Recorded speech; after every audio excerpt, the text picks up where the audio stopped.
ਪਖੰਡ ਚੱਲ ਰਹੇ ਨੇ ਵੀ ਅਸੀਂ ਆਮ ਕਾਮਨ ਮੈਨ ਨੇ ਚੰਨੀ ਜੀ, ਕੋਈ ਕਾਮਨ ਮੈਨ ਨਹੀਂ ਹੈਗੇ। ਸਰਕਾਰ ਸਿਰਫ ਲਾਰਿਆਂ ਦੀ ਸਰਕਾਰ ਹੈ, ਇਹ ਕੋਈ ਚੰਨੀ ਸਰਕਾਰ ਨਹੀਂ, ਕੋਈ ਆਮ ਲੋਕਾਂ ਦੀ ਸਰਕਾਰ ਨਹੀਂ।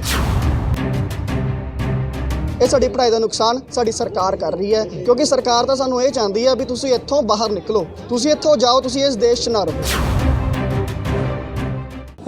ਪ੍ਰੋਫੈਸਰਾਂ ਵੱਲੋਂ ਛੋਟੇ ਛੋਟੇ ਪ੍ਰੋਗਰਾਮ ਤਾਂ ਪਿਛਲੇ 10 ਦਿਨਾਂ 15 ਦਿਨ ਚੱਲ ਰਹੇ ਨੇ। ਹੁਣ ਇੱਕ ਅਸੀਂ ਬੇਨਤੀ ਕੀਤੀ ਸੀ ਕਿ ਭਾਰਤੀ ਕਿਸਾਨ ਯੂਨੀਅਨ ਏਕਤਾ ਉਗਰਾਹਾਂ ਦੇ ਪ੍ਰਧਾਨ ਜੋਗਿੰਦਰ ਸਿੰਘ ਉਗਰਾਹਾਂ ਜੀ ਨੂੰ, ਉਹ ਕਹਿੰਦੇ ਵੀ ਤੁਸੀਂ ਲੱਗੇ ਰਹੋ, ਅਸੀਂ ਤੁਹਾਡੇ ਨਾਲ ਹਾਂ, ਸਾਰਾ ਕਿਸਾਨ ਯੂਨੀਅਨ ਤੁਹਾਡੇ ਨਾਲ ਡਟ ਕੇ ਖੜੂਗੀ। ਜੇ ਸਰਕਾਰ ਨੇ ਧੱਕਾ ਕੀਤਾ ਤੁਹਾਡੇ ਨਾਲ ਜਿਵੇਂ ਕਰ ਰਹੀ ਆ, ਉਹਨਾਂ ਨੇ ਸਾਡੀਆਂ ਪੋਸਟਾਂ ਇੰਟਰੋਡਿਊਸ ਕਰਕੇ ਬਾਹਰੋਂ ਬੰਦੇ ਭਰਤੀ ਕਰਾ ਕੇ, ਪੰਜਾਬ ਤੋਂ ਬਾਹਰਲੀਆਂ ਸਟੇਟਾਂ ਤੋਂ ਬੰਦੇ ਭਰਤੀ ਕਰਾ ਕੇ ਸਾਡੀ ਜਗ੍ਹਾ 'ਤੇ ਆ ਰਹੇ ਨੇ। ਉਹ ਕਹਿੰਦੇ ਸਰਕਾਰ ਬਿਲਕੁਲ ਧੱਕਾ ਕਰ ਰਹੀ ਆ, ਧੱਕੇ ਦੇ ਖਿਲਾਫ ਅਸੀਂ ਉਹਨਾਂ ਨਾਲ ਡਟ ਕੇ ਖੜ੍ਹੇ ਹਾਂ। ਉਹ ਉਸ ਤਹਿਤ ਲੜੀ ਤਹਿਤ 17 ਤਰੀਕ ਨੂੰ ਨਾਭਾ ਵਿਖੇ, ਪਟਿਆਲਾ ਗੇਟ ਨਾਭਾ ਵਿਖੇ ਇੱਕ ਸਟੇਟ ਲੈਵਲ ਦਾ ਰੋਸ ਧਰਨਾ ਪ੍ਰਦਰਸ਼ਨ ਹੋਊਗਾ, ਜਿਹਦੇ ਵਿੱਚ ਸਾਡੀ ਸਾਰੀ ਜਥੇਬੰਦੀ ਜਿੰਨੀ ਵੀ ਅਸੀਂ ਗੈਸਟ ਫੈਕਲਟੀ ਪੰਜਾਬ ਦੇ ਹਾਂ ਉਹ ਪਹੁੰਚਣਗੇ ਅਤੇ ਭਾਰਤੀ ਕਿਸਾਨ ਯੂਨੀਅਨ ਏਕਤਾ ਉਗਰਾਹਾਂ ਦੇ ਪ੍ਰਧਾਨ ਜੋਗਿੰਦਰ ਸਿੰਘ ਉਗਰਾਹਾਂ ਜੀ ਉੱਥੇ ਆਪ ਆ ਕੇ ਧਰਨੇ ਨੂੰ ਸੰਬੋਧਨ ਕਰਨਗੇ ਅਤੇ ਸਾਡੀ ਹੱਕੀ ਜਿਹੜੀ ਜਾਇਜ਼ ਮੰਗਾਂ ਨੇ ਉਹ ਸਰਕਾਰ ਤੱਕ ਪਹੁੰਚਾਉਣ ਨੂੰ ਅਸੀਂ ਕਹਿੰਦੇ ਪੂਰਾ ਵਾਹ ਲਾ ਦਾਂਗੇ। ਅਸੀਂ ਬੁਰੀ ਵਾਹ ਲਾਈ ਵੀ ਆ, ਅਸੀਂ ਜਿੰਨੇ ਕੁ ਜੋਗੇ ਹੈਗੇ ਆ, ਅਸੀਂ ਸਰਕਾਰ ਨੂੰ ਪੂਰਾ ਭਜਾਉਣ ਦੀ ਕੋਸ਼ਿਸ਼ ਕਰ ਰਹੇ ਹਾਂ। ਇਸੇ ਲੜੀ ਤਹਿਤ ਜਿਹੜੀਆਂ ਬਾਕੀ ਜਥੇਬੰਦੀਆਂ ਨੇ ਉਹ ਵੀ ਸਾਡਾ ਸਾਥ ਦੇਣ ਨੂੰ ਤਿਆਰ ਨੇ। ਹਾਲੇ ਤਾਂ ਇੱਕ ਅਸੀਂ ਜਥੇਬੰਦੀ ਦਾ ਸਾਥ ਲੈ ਰਹੇ ਹਾਂ, ਬਾਕੀ ਜੇ ਹਾਲੇ ਵੀ ਸਰਕਾਰ ਨਹੀਂ ਮੰਨਦੀ ਫਿਰ ਵੱਖ-ਵੱਖ ਹੋਰ ਜਥੇਬੰਦੀਆਂ ਨੇ ਉਹ ਵੀ ਸਾਨੂੰ ਕਹਿ ਰਹੀਆਂ ਨੇ ਅਸੀਂ ਵੀ ਤੁਹਾਨੂੰ ਵਿੱਚ ਬੈਠਣ ਨੂੰ ਤਿਆਰ ਹਾਂ। ਪਰ ਹਾਲੇ ਜਿਹੜਾ ਸਾਡਾ ਪ੍ਰੋਗਰਾਮ ਆ ਉਹ ਦੋ ਜਥੇਬੰਦੀਆਂ ਦਾ, ਇੱਕ guest faculty lecturer association Punjab ਅਤੇ ਇੱਕ ਭਾਰਤੀ ਕਿਸਾਨ ਯੂਨੀਅਨ ਏਕਤਾ ਉਗਰਾਹਾਂ ਜੀ, ਇਹ ਸਾਂਝਾ ਇੱਕ ਐਕਸ਼ਨ ਕਰ ਰਹੇ ਨੇ। ਇਹ ਪਹਿਲਾ ਐਕਸ਼ਨ ਉਹਨਾਂ ਦਾ ਨਾਭਾ ਵਿਖੇ ਆ।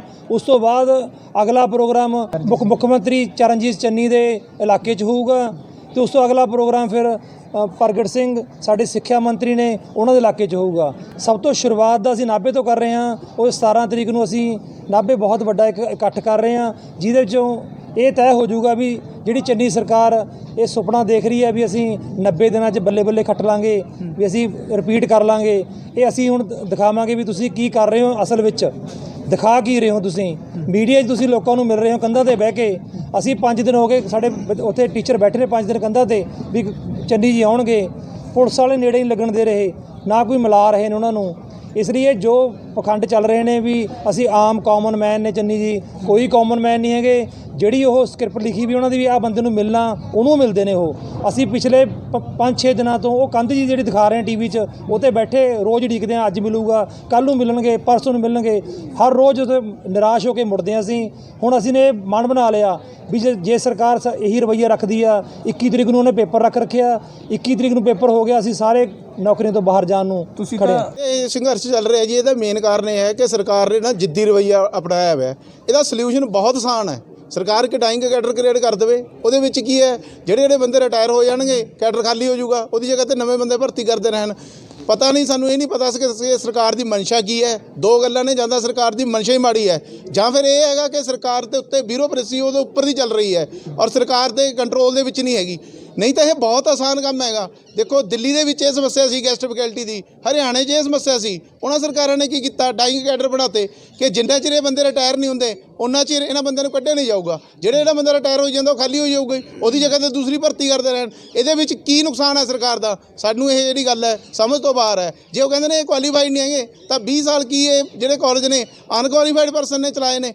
ਜੇ ਅਨਕੁਆਲੀਫਾਈਡ ਪਰਸਨ ਨੇ ਚਲਾਏ ਨੇ, ਸਰਕਾਰ ਦੀ ਜ਼ਿੰਮੇਵਾਰੀ ਬਣਦੀ ਹੈ ਕਿ ਉਹਨਾਂ ਨੇ ਅਨਕੁਆਲੀਫਾਈਡ ਪਰਸਨ ਕਿਉਂ ਰੱਖੇ। ਇਹਦੇ ਵਿੱਚ ਕੋਈ ਸੱਚ ਨਹੀਂ ਕਿ ਅਨਕੁਆਲੀਫਾਈਡ ਨੇ, ਸਾਰੇ ਪਰਸਨ ਕੁਆਲੀਫਾਈਡ ਨੇ, ਉਸ ਸਮੇਂ ਦੀਆਂ ਜਿਹੜੀਆਂ ਯੋਗਤਾਵਾਂ ਨੇ ਉਹਨੂੰ ਪੂਰਾ ਕਰਦੇ ਆਏ ਨੇ। ਹੁਣ ਸਰਕਾਰ ਦੀ ਮਨਸ਼ਾ ਹੀ ਕਲੀਅਰ ਨਹੀਂ ਹੈਗੀ। ਜ਼ਿਆਦਾ ਬਿਊਰੋਕ੍ਰੇਸੀ ਨੇ ਉਸ ਦੇ ਉੱਤੇ ਇੰਨਾ ਕੰਟਰੋਲ ਕਰ ਲਿਆ ਕਿ ਉਹਨਾਂ ਨੂੰ ਗੱਲ ਨਹੀਂ ਸਮਝ ਆਉਣ ਦਿੰਦੇ। ਸਰਕਾਰ ਸਿਰਫ ਲਾਰਿਆਂ ਦੀ ਸਰਕਾਰ ਹੈ, ਇਹ ਕੋਈ ਚੰਨੀ ਸਰਕਾਰ ਨਹੀਂ, ਕੋਈ ਆਮ ਲੋਕਾਂ ਦੀ ਸਰਕਾਰ ਨਹੀਂ। ਇਹਦਾ ਸਰਕਾਰ ਦਾ ਪੂਰਾ ਨਾਮ ਲਾਰਿਆਂ ਦੀ ਸਰਕਾਰ ਹੈ। ਇਹ ਸਿਰਫ ਮੀਟਿੰਗਾਂ 'ਤੇ ਮੀਟਿੰਗਾਂ ਦੇ ਰਹੀ ਹੈ। ਮੀਟਿੰਗ, ਉਸ ਤੋਂ ਬਾਅਦ ਫਿਰ ਮੀਟਿੰਗ, ਫਿਰ ਮੀਟਿੰਗ, ਫਿਰ ਮੀਟਿੰਗ। ਅਸੀਂ ਮੀਟਿੰਗਾਂ ਦੇਖ ਕੇ ਪਰੇਸ਼ਾਨ ਹੋ ਗਏ, ਪਰ ਇਹਨਾਂ ਨੇ ਹਾਲੇ ਤੱਕ ਕੋਈ ਹੱਲ ਨਹੀਂ ਕੱਢਿਆ। ਜੇ ਕੱਢਣਾ ਚਾਹੇ ਤਾਂ ਸਰਕਾਰ ਦੇ ਲਈ ਸਿਰਫ ਮਿੰਟਾਂ ਦੀ ਗੱਲ ਹੈ, ਇੱਕ ਪੱਤਰ ਜਾਰੀ ਕਰੇ ਔਰ ਡਾਈਂਗ ਜਿਹੜਾ ਇਸ ਨੂੰ ਕੈਡਰ ਬਣਾ ਦੇਵੇ। ਜੀ 10 ਤੋਂ ਕੋਈ 10 ਸਾਲ ਦਾ, ਕੋਈ 5 ਸਾਲ ਦਾ, ਕੋਈ 20 ਸਾਲ ਦਾ, ਸਾਰੇ ਕੰਮ ਕਰ ਰਹੇ ਨੇ ਬਿਨਾਂ ਕਿਸੇ ਮਤਲਬ ਇਹ ਕਹਿ ਸਕਦੇ ਹਾਂ ਅਸੀਂ ਕਿ ਜਿੰਨੀਆਂ ਵੀ ਜਦੋਂ ਤੋਂ ਅਸੀਂ ਲੱਗੇ ਹੋਏ ਹਾਂ ਜਿਹੜੀਆਂ ਸੇਵਾਵਾਂ ਰੈਗੂਲਰ ਟੀਚਰ ਰੈਗੂਲਰ ਪ੍ਰੋਫੈਸਰ ਨਿਭਾ ਰਹੇ ਨੇ ਉਹ ਸਾਰੀਆਂ ਸੇਵਾਵਾਂ ਅਸੀਂ ਨਿਭਾ ਰਹੇ ਹਾਂ। ਸਰਕਾਰ ਕੋਈ ਇੱਕ ਵੀ ਸੇਵਾ ਦੱਸ ਦੇ ਜਿਹੜੀ ਅੱਜ ਤੱਕ ਅਸੀਂ ਨਾ ਨਿਭਾਈ ਹੋਵੇ, ਤੇ ਅਸੀਂ ਅੱਜ ਸਰਕਾਰ ਤੋਂ ਇਹੀ ਮੰਗ ਕਰਦੇ ਹਾਂ ਕਿ ਬਿਨਾਂ ਕਿਸੇ ਪੱਖਪਾਤ ਤੋਂ ਸਰਕਾਰ ਕੋਈ ਵੀ ਅਜਿਹਾ ਸਟੈਪ ਨਾ ਚੱਕੇ ਕਿ ਸਰਕਾਰ ਸਾਨੂੰ ਲੈਟਰ ਕੱਢੇ ਵੀ ਤੇ ਉਹ ਅਜਿਹਾ ਕੱਢੇ ਕਿ ਕਿਸੇ ਦਾ ਕੰਮ ਹੋ ਰਿਹਾ ਕਿਸੇ ਦਾ ਕੰਮ ਨਹੀਂ ਹੋ ਰਿਹਾ। ਸਰਕਾਰ ਨੂੰ ਅਸੀਂ ਚੇਤਾਵਨੀ ਦਿੰਦੇ ਹਾਂ ਕਿ ਜੇ ਅਜਿਹਾ ਹੋਇਆ ਤਾਂ ਅਸੀਂ ਫਿਰ ਸਰਕਾਰ ਇੱਦਾਂ ਹੀ ਸੜਕਾਂ 'ਤੇ ਉਤਰਾਂਗੇ। ਤੇ ਤੁਹਾਨੂੰ ਸਾਰਿਆਂ ਨੂੰ ਹੁਣ ਪਤਾ ਹੀ ਲੱਗ ਚੁੱਕਿਆ ਹੋਊਗਾ ਕਿ 17 ਤਰੀਕ ਨੂੰ ਇੱਕ ਅਸੀਂ ਵੱਡਾ ਜਿਹੜਾ ਹੈਗਾ ਆ ਰੋਸ ਅੰਦੋਲਨ ਕਹਿ ਸਕਦੇ ਆ ਉਹਨੂੰ ਉਲੀਕਿਆ ਹੋਇਆ ਆ, ਜਿਹੜਾ ਕਿ ਅਸੀਂ ਪੂਰੇ ਜੋਸ਼ ਦੇ ਨਾਲ ਅਸੀਂ ਉਹਨੂੰ ਪੂਰਾ ਕਰਾਂਗੇ, ਜਿਹਦੇ ਵਿੱਚ ਸਾਡੇ ਸਰਦਾਰ ਜੋਗਿੰਦਰ ਸਿੰਘ ਉਗਰਾਹਾਂ ਜੀ ਸਾਡੇ ਨਾਲ ਸਾਡਾ ਸਮਰਥਨ ਕਰ ਰਹੇ ਨੇ।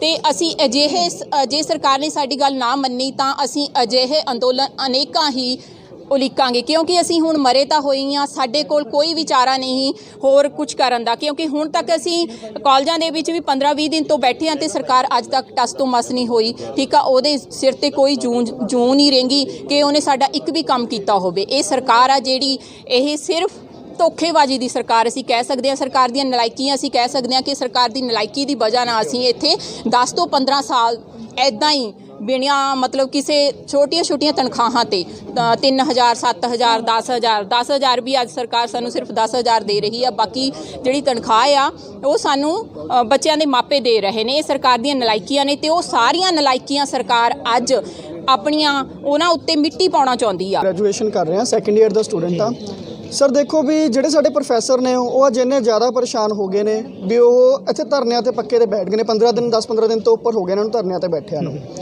ਤੇ ਹੁਣ ਜੇ ਗੱਲ ਕੀਤੀ ਜਾਵੇ ਵੀ ਮੇਰੇ ਜਿਹੜੇ ਸਬਜੈਕਟਸ ਨੇ 5 ਸਬਜੈਕਟ ਮੈਂ ਪੜ੍ਹ ਰਿਹਾ ਇਸ ਕਾਲਜ ਦੇ ਵਿੱਚ, ਤੇ ਪੰਜੋ ਦੇ ਪੰਜੋ ਜਿਹੜੇ ਮੇਰੇ ਪ੍ਰੋਫੈਸਰ ਨੇ ਉਹ ਗੈਸਟ ਫੈਕਲਟੀ ਪ੍ਰੋਫੈਸਰਸ ਨੇ। ਤੇ ਮੇਰਾ ਇੱਕ ਵੀ ਲੈਕਚਰ ਨਹੀਂ ਲੱਗ ਰਿਹਾ। ਪਿਛਲੇ ਸਾਲ ਤੁਹਾਨੂੰ ਸਭ ਨੂੰ ਪਤਾ ਵੀ ਕਰੋਨਾ ਆ ਗਿਆ ਸੀ, ਕੋਵਿਡ ਨੇ ਕਿੰਨਾ ਜ਼ਿਆਦਾ ਸਾਡੀ ਪੜ੍ਹਾਈ ਦਾ ਨੁਕਸਾਨ ਕੀਤਾ ਹੈ। ਤੇ ਹੁਣ ਆ ਸਾਡੇ ਪ੍ਰੋਫੈਸਰ ਹੜਤਾਲ ਤੇ ਆ ਗਏ ਨੇ। ਮੈਂ ਪ੍ਰੋਫੈਸਰਾਂ ਨੂੰ ਕੁਝ ਨਹੀਂ ਕਹਾਂਗਾ, ਇਹ ਸਾਡੀ ਪੜ੍ਹਾਈ ਦਾ ਨੁਕਸਾਨ ਸਾਡੀ ਸਰਕਾਰ ਕਰ ਰਹੀ ਹੈ, ਕਿਉਂਕਿ ਸਰਕਾਰ ਤਾਂ ਸਾਨੂੰ ਇਹ ਚਾਹੁੰਦੀ ਹੈ ਵੀ ਤੁਸੀਂ ਇੱਥੋਂ ਬਾਹਰ ਨਿਕਲੋ, ਤੁਸੀਂ ਇੱਥੋਂ ਜਾਓ, ਤੁਸੀਂ ਇਸ ਦੇਸ਼ 'ਚ ਨਾ ਰਹੋ। ਤਾਂ ਕਰਕੇ ਵੀ ਅਸੀਂ ਇੱਕ ਗੱਲ ਕਹਿੰਦੇ ਹਾਂ ਵੀ ਸਰਕਾਰ ਨੂੰ ਇੱਕ ਬੇਨਤੀ ਕਰਦੇ ਹਾਂ, ਆਪਣੇ ਸਿੱਖਿਆ ਮੰਤਰੀ ਜੀ ਨੂੰ, ਆਪਣੇ CM ਸਾਹਿਬ ਨੂੰ, ਵੀ ਸਾਡੇ ਪ੍ਰੋਫੈਸਰਾਂ ਦਾ ਕੁਛ ਨਾ ਕੁਛ ਸੁਣਿਆ ਜਾਵੇ, ਉਹਨਾਂ ਦਾ ਹੱਲ ਕਰੋ, ਤਾਂ ਜੋ ਅਸੀਂ ਆਪਣੀ ਪੜ੍ਹਾਈ ਤੇ ਦੁਬਾਰਾ ਆਪਣੀ ਪੜ੍ਹਾਈ ਕਰੀਏ ਤੇ ਆਪਣਾ ਫਿਊਚਰ ਸੇਫ ਕਰੀਏ। ਇਹਨਾਂ ਦਾ ਫਿਊਚਰ ਸੇਫ ਹੋਊਗਾ ਤਾਂ ਹੀ ਸਾਡਾ ਫਿਊਚਰ ਸੇਫ ਹੋਏਗਾ।